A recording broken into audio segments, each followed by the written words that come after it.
राष्ट्रवादी काँग्रेस पक्षाचे ज्येष्ठ समाजसेवक तेजस डाकी यांनी आज आमरण उपोषणस्थळी रश्मिताताई पोपेटा यांना भेट देत त्यांच्या प्रकृतीची विचारपूस केली व समाजाला आव्हान केले की आज ताईच्या सोबत आपणा सर्वांना एकजुटीने हजारोच्या संख्येने आंदोलन उपोषणाला बसावे। सरकारने अंत पाहू नये।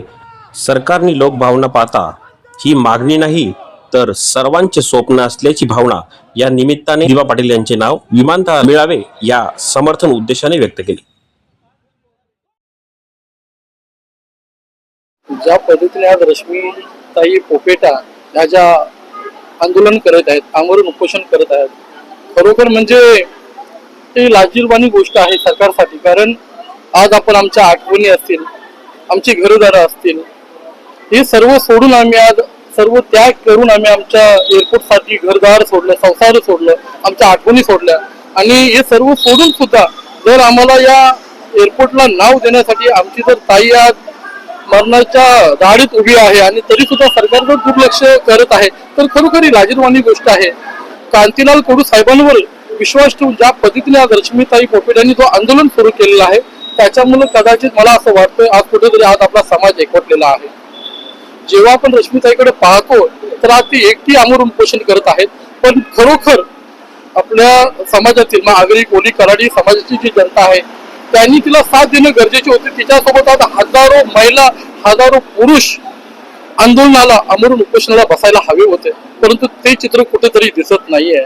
एअरपोर्ट होण्यापूर्वी अनेकांनी नेतेगिरी केली, दिवा पाटलांच्या नावावर राजकारण केलं, आज ते जाऊन आपापल्या पक्षात जाऊन बसलेले आहेत। पण खरोखर रश्मिताई पोपेटा यांनी एक आता आपल्या समाजामध्ये एक नव चैतन्य निर्माण करण्याचं काम केलेलं आहे। आज कदाचित रश्मितांच्याकडे पाहून आज हजारो महिला सुद्धा कदाचित आमरण उपोषणाला त्यांना साथ देतील असं कुठेतरी आता वाटायला लागलंय।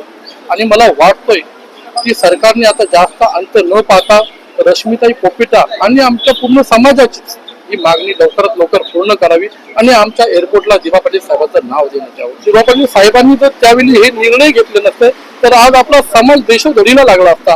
आज आपला समाज कुठेतरी मला नाही वाटत या आपल्या नवी मुंबईमध्ये राहिला असता, कुठेतरी मला वाटतं आज 100-200 किलोमीटर आणखी पुढे निघून गेला असता। कारण अशी वेळ त्यावेळच्या आपल्या शेतकऱ्यांवर समाजावर आले होते, परंतु कुठेतरी आपल्या शेतकऱ्यांना समाजाला सावरण्याचं, त्याला न्याय देण्याचं काम आपल्या दिवा पाटील साहेबांनी केलंय।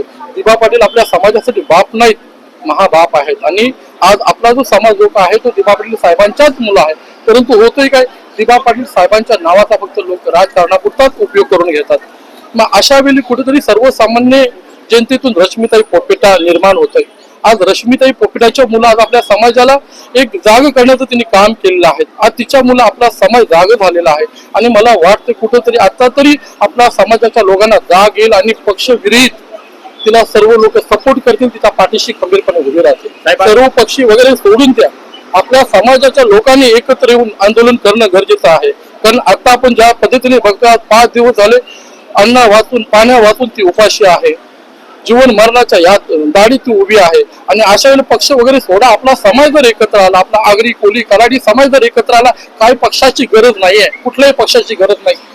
ज्या पद्धतीने तिने आंदोलन छेडलेलं आहे, ज्या पद्धतीने ते आमरण उपोषण पत्करलेलं आहे, असं जर हजारो लोकांनी जर एकत्र येऊन केलं तर 100% सरकारला काहीतरी ठोस निर्णय घ्यावाच लागेल। बघा आता सुद्धा हॉस्पिटल किंवा डॉक्टर यांची हे चालू आहे, परंतु ज्या पद्धतीने तिची अवस्था झालेली आहे खरोखर बिकट आहे आणि कुठेतरी आता ठोस निर्णय घेण्याची गरज सरकारने म्हणजे त्याची तयारी दर्शवलेली पाहिजे। कारण आता वेळ अशी आहे की तिची आता मला न पाहता तिला न्याय देण्यासाठी सरकारने एक पाऊल पुढे टाकायला हवं आणि माझी सर्व पक्षाच्या नेत्यांना विनंती आहे की यावेळी रश्मिताईच्या सोबत आपण ठामपणे उभे राहायला पाहिजे।